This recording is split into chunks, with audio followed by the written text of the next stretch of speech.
ራኬብ አለማየሁ በአባይ ቲቪ የሰከላ ሾው ዝግጅትን ተረከበች። አርቲስት አደም መሐመድ አርባ ከባለ ሀብቱ 4.5 ሚሊዮን ብር የሚገመት 250 ግራም ወርቅ ተሸለመ።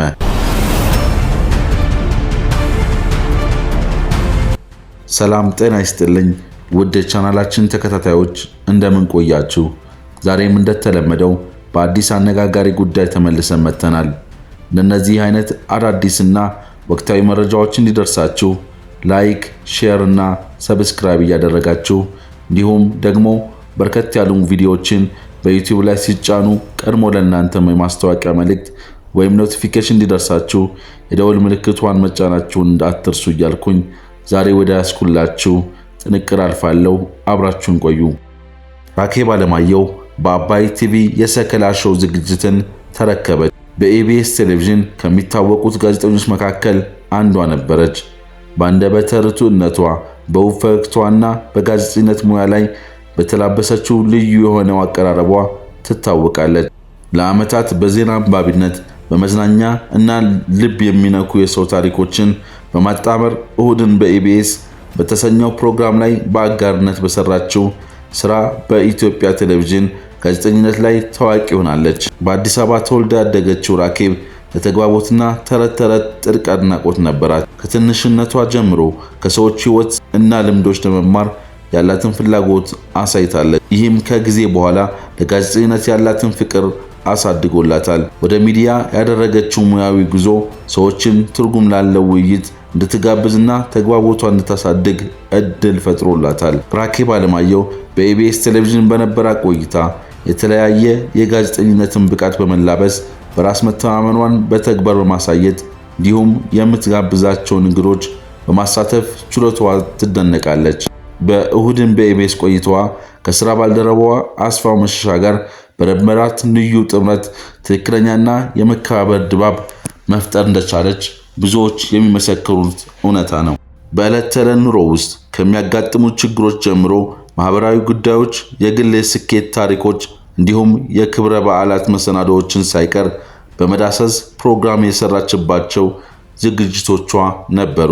የራኬብ የቃለ መጠይቅ አዘገጃጀት የተለየ ዕውቀትን ለማግኘት የምታደርገውን ጉጉት፣ አክብሮትን እና ትህትናዋን ያንጸባርቃሉ።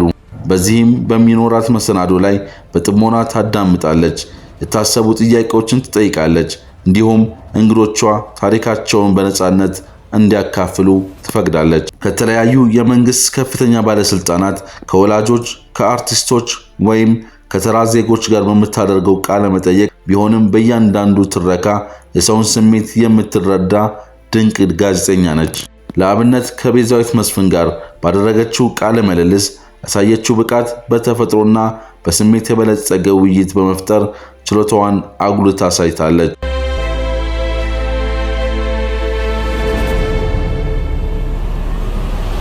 ከጋዜጠኝነት ባሻገር ራኬብ በአወንታዊ ስብዕናዋና ለሰው በምትሰጠው ክብር ትታወቃለች። በራስ መተማመንና ትህትናን በመላበስ የሥራ ባህልን እና ባህሪን የምታንጸባርቅ አርአያ ሴት ትወክላለች።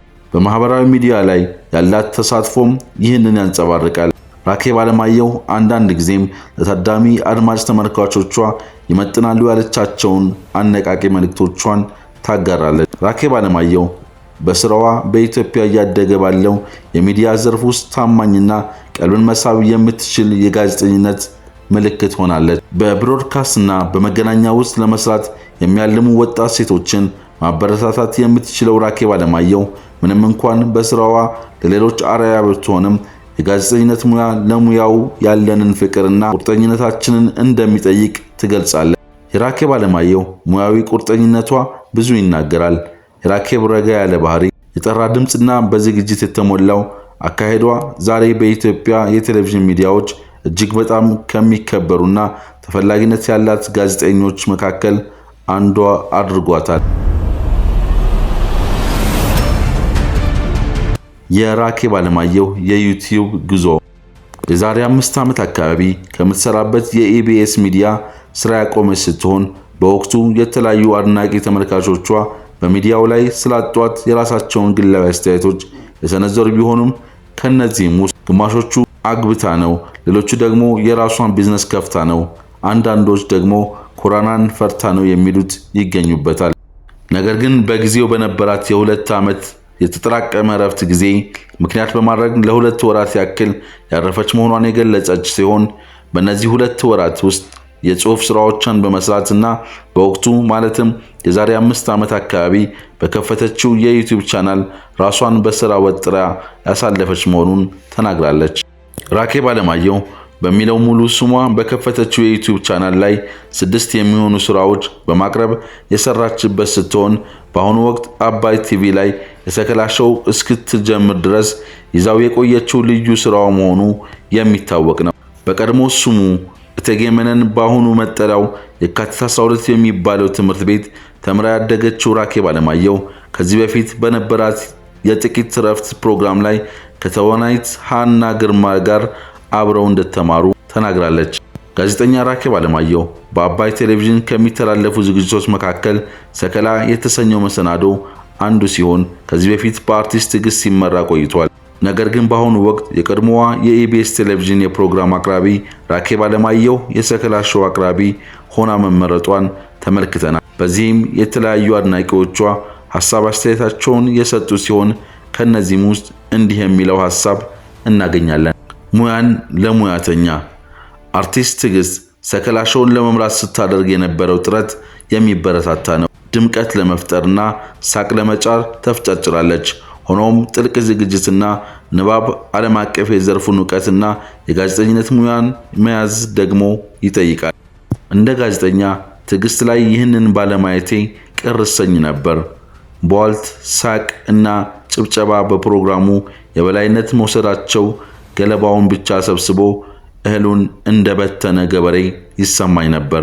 የቀድሞ እሁድን በኢቢኤስ አዘጋጇ ራኬብ አለማየሁ የሰከላ ቶክ ሾው አቅራቢ ሆና መጥታለች መባሉ መልካም ዜና ይመስለኛል። በእኔ እይታ ፍሬዋ ዘመመ እንስት ባለሙያ እንደሆነች አምናለሁ። ለማንኛውም ቲጂ ፕሮግራሙን እስካሁን በማቆየቷ ልትመሰገን ይገባል። ራኬብ ደግሞ መልካም ጊዜ ይሆንልሽ በማለት በፌስቡክ ገጹ ጽፏል። ሌላኛው ግለሰብ እንዲህ ሲል ሐሳቡን አጋርቷል። ሰከላ ሾው አሁን ትክክለኛ ሰው አገኘ። የአባይ ቴሌቪዥን ሰከላ ሾው አሁን ትክክለኛ ሰው አግኝቷል። ራኬብ አለማየሁ ጎበዝና ለዛ ያላት አሪፍ የቴሌቪዥን አቅራቢ ነች። ደስ ትለኛለች። ትበርታልን። ራኬብ አለማየሁ በደንብ በርቺልን፣ አትጥፊብን በማለት የተሰማውን ስሜት በጽሑፍ መልክ አሳውቋል።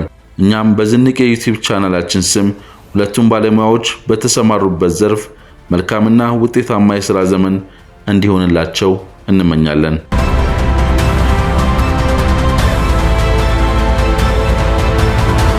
አርቲስት አደም መሐመድ አርባ ከባለሀብቱ 4.5 ሚሊዮን ብር የሚገመት 250 ግራም ወርቅ ተሸለመ። ለሕዝብ ወገን ለሀገር የሚጥሩትን መሸለም፣ ማበረታታት፣ ዕውቅና መስጠት ስልጣኔና ተሸላሚዎችን ይበልጥ ማትጋት ነው። ድምፃዊ አደም መሐመድ በጉጂ ሀገረሰብ ሙዚቃ ዝናና ክብር ያለው አርቲስት ሲሆን ተወልዶ ያደገበትን የጉጂ ኦሮሞ ሕዝብ ታሪክ፣ ወግ፣ ባህልና እሴት በሙዚቃ ስራው በማስተዋወቅ ግንባር ቀደም ለኪነ ጥበብ ልዩ ፍቅርና ተሰጥኦ ያለው አርቲስት ሲሆን ባህላዊ የጉጂ ሀገረሰብ ሙዚቃን ከተወዳጅ የህዝቡ ባህላዊ ጭፈራ ጋር አጣምሮ በመጫወት ለጉጂ ኦሮሞ ሕዝብ እውነተኛ የባህል አምባሳደር ነው። ድምፃዊ አደም መሐመድ ኦሮሚያ የተሰኘ አልበሙን ለመስራት የፈጀበት ጊዜ፣ ያወጣው ገንዘብና ድካሙን በቅርበት ለሚያውቀው ለኪነ ጥበቡ ያለው ፍቅር፣ ቁርጠኝነቱ ይከፍለው የነበረው ዋጋ ቀላል አልነበረም። ኦሮሚያ የሚለው አልበም በሙዚቃው ኢንጂነር፣ ፕሮዲውሰር፣ አቀናባሪና መምህር አበጋዝ ክብረ ወርቅ ሺኦታ በተዘጋጀበት ወቅት የነበረው ድካም በመጨረሻም አልበሙ እንዲጠናቀቅ ቀናት ሲቀረው በአበጋዝ የሙዚቃ ስቱዲዮ ውስጥ ሌሊቱን ቁጭ ብሎ ያለ እንቅልፍ በአበጋዝ ክብረ ወርቅ ሺኦታ ጨዋታ፣ አዋቂነት፣ ቀልድና ቁም ነገር ያደረገውን ምሽት መቼም የሚረሳ አይደለም።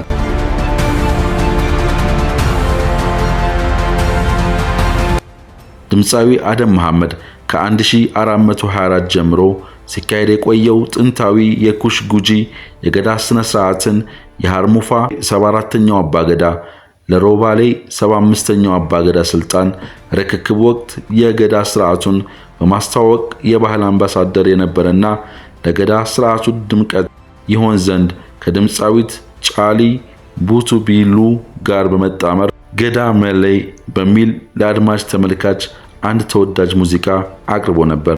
ድምፃዊ አደም መሐመድ ይበልጥ በሙዚቃው ገን የወጣውና ከ12 ሚሊዮን በላይ የአድማጭ ተመልካችን ያገኘበት ለ2017 ዓ.ም ሬቻ ክብረ በዓል ላይ ከድምፃዊት ሐሊማ አብደላ ጋር በመጣመር የጉጂ ኦሮሞ ሀገረሰብ ሙዚቃን በዘመናዊ ሙዚቃ ቅንብርና ውዝዋዜ ሹቢቱ በሚለው የሰራው የሙዚቃው ስራው ነበር። ድምፃዊ አደም መሐመድ በቅርብ ከወራት በፊት ኮለሌ እና ኢልማ ቢያኮ የሚሉ የሙዚቃ ስራዎች ለህዝብ አድርሷል።